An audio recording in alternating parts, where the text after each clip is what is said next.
গত 26শে এপ্রিল আমরা একটি আন্দোলন করি, যেখানে আমরা উচ্চপদস্থ কিছু ঘটনাকে কেন্দ্র করে আমরা ডিপার্টমেন্ট হেড এর পদত্যাগ দাবি করি।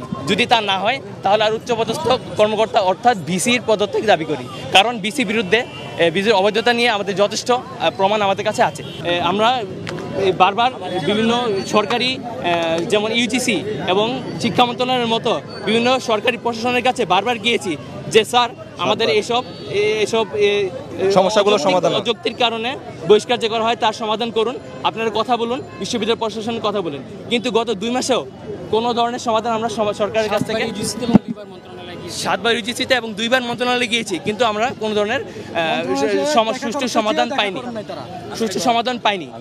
এরপরে আমরা শেষ পর্যন্ত একদম ফাইনাল স্টেজে এসে কোনো উপায় না পেয়ে দেশের জনগণের অ্যাটেনশন পাওয়ার জন্য, দেশের জনগণের এবং সরকারের সাহায্য পাওয়ার জন্য আমরা নতুন বাজারে এসেছি একটি শান্তিপূর্ণ কর্মসূচির জন্য।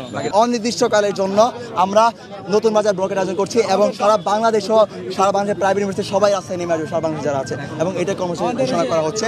সারা বাংলাদেশ যারা আছে সবাই একসাথে নামবে।